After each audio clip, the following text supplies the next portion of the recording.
Delight IAS पर आप सभी का एक बार फिर से बहुत बहुत स्वागत है।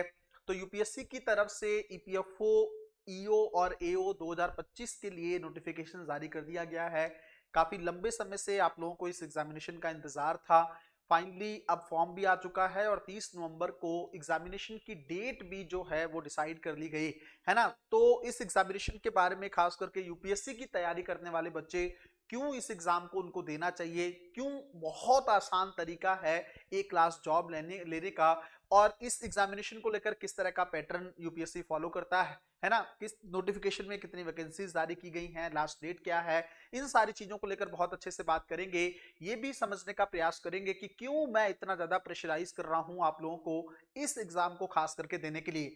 सबसे पहली चीज तो आप लोगों को थोड़ा सा पैटर्न के बारे में पता होना चाहिए। एम्प्लॉयज प्रोविडेंट फंड ऑर्गेनाइजेशन जो है उसके अंदर दो पोजीशन के लिए एग्जाम होता है, जैसे इन्फोर्समेंट ऑफिसर जिसको आप ईओ बोलते हैं, एक जो है पोजीशन एओ की जिसको आप अकाउंट ऑफिसर बोलते हैं, और इन दोनों का सीनियर अधिकारी जो है असिस्टेंट प्रोविडेंट फंड कमिश्नर जो होता है उसके लिए इसका एग्जाम एपीएफसी के लिए होता है ना। तो वो एग्जामिनेशन के लिए ये एग्जाम कंडक्ट करवाया जाता है। सबसे खूबसूरत बात यह है कि इस एग्जामिनेशन के अंदर मेंस का कोई एग्जामिनेशन नहीं है ना, सीधा आप एक एग्जाम देते हैं ऑब्जेक्टिव टाइप, उसके बाद सीधा यूपीएससी के जो है अंदर आपका यूपीएससी भवन में आपका इंटरव्यू जो है कंडक्ट करवाया जाता है ना। तो कहीं ना कहीं पे बहुत बेहतरीन अपॉर्चुनिटी है, काफी लंबे समय से आप लोगों को इसका इंतजार था।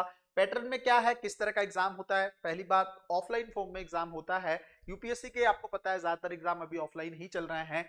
जो है ऑब्जेक्टिव टाइप पेपर होता है, 2 घंटे का एग्जाम होता है, टोटल मार्क्स 300 हैं, और नंबर ऑफ क्वेश्चन अगर आप देखेंगे तो 120 क्वेश्चन आपको देखने को मिलेंगे। 2.5 मार्क्स जो है पर क्वेश्चन के लिए इसमें अलॉट किया जाता है।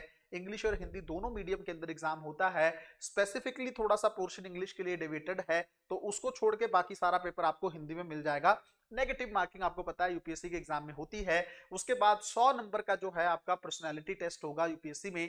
मैं इसलिए भी कहता हूं ये एक हिसाब से डेमो है ना। यूपीएससी में आईएएस का इंटरव्यू देने से पहले अगर आप इंटरव्यू का फील लेना चाहते हैं, डेमो करना चाहते हैं यूपीएससी के अंदर जाके, तो इससे बेहतरीन अपॉर्चुनिटी आप लोगों के लिए नहीं हो सकती है ना। उसके अलावा अगर हम लोग देखें थोड़ा सिलेबस, अगर आप लोग, बहुत सारे लोग नहीं जानते कि सर इस पेपर के अंदर पूछता क्या है ना, यूपीएससी की डिमांड क्या रहती है, तो देखेंगे जनरल इंग्लिश का एक पोर्शन रहता है, बाकी सब देखेंगे कुछ कुछ चीजें जो हैं आपको यूपीएससी में भी मिल जाएंगी वो चीजें, जैसे इंडियन पॉलिटी एंड इकोनॉमी, ये आप यूपीएससी के आईएएस के एग्जाम के लिए भी पढ़ते हैं। उसके अलावा ये कुछ चीजें थोड़ी डिफरेंट हैं, जैसे जनरल अकाउंटिंग प्रिंसिपल थोड़ा सा इसमें आएगा, industrial relation and labour laws आएंगे, सोशल सिक्योरिटी के बारे में थोड़ा बहुत आप इंडिया में जो आपका यूपीएससी वाला एग्जाम है उसमें आप सोशल जस्टिस के तौर पर जो आपका सेगमेंट है पेपर 2 के अंदर, उसके अंदर आप थोड़ा बहुत पढ़ते हैं। जनरल साइंस भी आप यूपीएससी के अंदर देखते हैं, थोड़ा कंप्यूटर एप्लीकेशन के बारे में है। जनरल मेंटल एबिलिटी, ये यूपीएससी का सीसेट का जो पोर्शन है वही चीजें आपको यहाँ पे देखने को मिलेगी। और उसके अलावा करंट अफेयर्स तो आपको पता ही है, और ये भी आप यूपीएससी के अंदर पढ़ते हैं, इंडियन फ्रीडम स्ट्रगल है ना। तो ये जो स्वतंत्रता को लेकर जो संघर्ष रहा है वो भी सिलेबस का हिस्सा है। तो ये सिलेबस का पोर्शन है, इतनी चीजें यूपीएससी आपसे पूछेगा, तो आपको थोड़ा सा, मुझे लगता है 2-4 चीजें तो ऑलरेडी सेम ही है यूपीएससी के अंदर, थोड़ा बहुत आप लोगों को काम करना पड़ेगा। जनरल अकाउंटिंग प्रिंसिपल, जिस बच्चे का कॉमर्स बैकग्राउंड है उसको थोड़ा सा एक्स्ट्रा वर्क करने की जरूरत पड़ेगी, मतलब थोड़ी मेहनत करनी पड़ेगी। बाकी जो लोग जिनका अकाउंट से लेना देना नहीं है उनको थोड़ी सी ज्यादा मेहनत करनी पड़ेगी है ना। तो आप लोग कर सकते हो मेरे हिसाब से, एक सिंगल एग्जाम निकाल कर अगर आपको एक क्लास जॉब मिल रही और आपको जीवन भर जो है नोएडा और गुड़गांव के अंदर ही रहना है और आप चाहते हो, और मेरे हिसाब से लड़कियों के लिए इससे बेहतरीन एग्जाम नहीं हो सकता है। हमेशा से ही मैं बात बोलता रहा हूं क्लासेस के अंदर भी कि अगर आप जो हैं नहीं चाहते आईपीएस वगैरह में ज्यादा जो है स्ट्रेसफुल ट्रेनिंग से बचना चाहते हैं आप लोग, तो इससे बेहतर अपॉर्चुनिटी आप लोगों के लिए नहीं हो सकती है। अब किस तरह की वैकेंसीज आई हैं है ना, तो आपको पता है टोटल पोस्ट जो है 230 हैं। 29 जुलाई से लेकर 18 अगस्त तक जो है आप लोग इसको अप्लाई कर सकते हो। 30 नवंबर जो है एग्जामिनेशन का डेट है। यूपीएससी ने 230 सीटों के लिए इस चीज को अनाउंस कर दिया है, और आप देख सकते हैं 156 जो सीटें हैं वो इन्फोर्समेंट ऑफिसर और अकाउंट ऑफिसर के लिए हैं।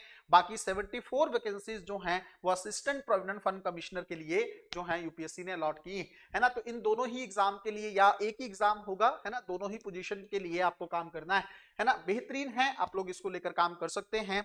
और जो है मैं तो चाहूंगा जल्द से जल्द आप लोग अप्लाई कर दीजिए, लास्ट डेट का वेट मत करिए है ना।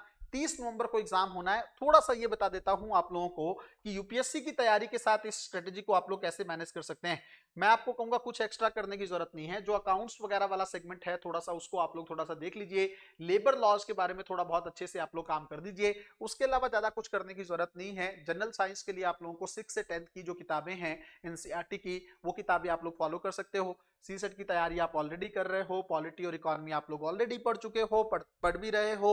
उसके अलावा फ्रीडम स्ट्रगल भी आप लोगों का ऑलरेडी यूपीएससी के मेंस एग्जामिनेशन में कवर हो चुका होगा।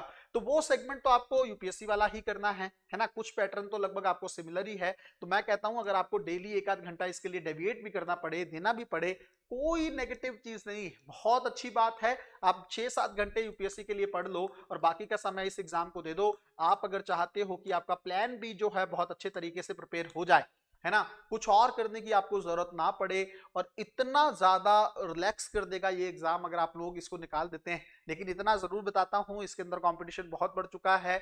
बहुत सारे लोग जो हैं अब स्पेशली इस एग्जाम को लेकर वेट करते रहते हैं, इसी की तैयारी करते हैं, है ना। तो आप लोग यूपीएससी के साथ इसको देना चाहते हो तो आपको थोड़ी सी मेहनत करनी पड़ेगी। लेकिन मैं फिर से कह रहा हूं, जिसके अंदर यूपीएससी का जो एग्जाम होता है उसमें मेंस के 9 पेपर आपको देने पड़ते हैं, तब जाके वो एग्जाम निकलता है। और इवन प्रीलिम्स एग्जामिनेशन में के अंदर भी 2 पेपर है, लेकिन इसके अंदर एक सिंगल पेपर है, उसके माध्यम से सीधा यूपीएससी बोर्ड में आप जाकर इंटरव्यू दे सकते हो। तो और आप लोगों को क्या चाहिए, है ना। डेमो के तौर पर आपको इंटरव्यू मिल जाएगा, उससे पहले प्रीलिम्स के तौर पर तैयारी के तौर पर आप एग्जामिनेशन को देख सकते हो, और थोड़ा सा अकाउंट्स वगैरह अगर पैरेलल पढ़ लोगे, सोशल सिक्योरिटी को अच्छे से पढ़ लोगे तो जीएस पेपर 2 में हेल्प ही करेगा। इसमें बुरा क्या है ना। थोड़ा सा और पढ़ लोगे, क्या काम करते हैं ये लोग, जो इन्फोर्समेंट ऑफिसर और अकाउंट ऑफिसर जो है, आपको पता है ईपीएफओ को लेकर, है ना, थोड़ा कंट्रीब्यूशन करते हैं। एम्प्लॉयर का कंट्रीब्यूशन अलग से होता है ना। प्रोविडेंट फंड में एम्प्लॉय का कंट्रीब्यूशन अलग से रहता है। तो जो एम्प्लॉयर कंट्रीब्यूशन में दिक्कत कर रहे हो उसकी इंस्पेक्शन का काम करते हैं आप लोग, नजर रखते हैं उसके ऊपर जाके, है ना। अकाउंट ऑफिसर जो होता है वो अकाउंट्स को चेक करता है, कहीं कोई घपला तो नहीं हो रहा है। और इन दोनों के ऊपर जो है, जो दूसरा अधिकारी बैठा होता है, कमिश्नर जो बैठा होता है, वो इन दोनों के ऊपर सुपरवाइज करता है, चीजों को लेकर देखता है ना। तो बहुत आसान सा काम है, कुछ खास करने की जरूरत नहीं है, मजे की जॉब है, आप लोगों को जरूर करनी चाहिए, है ना। इसके अलावा डिटेल सिलेबस भी मैंने आपको बता दिया है, पैटर्न भी बता दिया है, थोड़ा बहुत आप खुद से काम करके इसको अच्छे से डील कर सकते हैं। मिलते हैं अगली वीडियो में, तब तक अपना ध्यान रखें, अपनी पढ़ाई को बहुत अच्छे तरीके से करते रहें। बहुत बहुत धन्यवाद।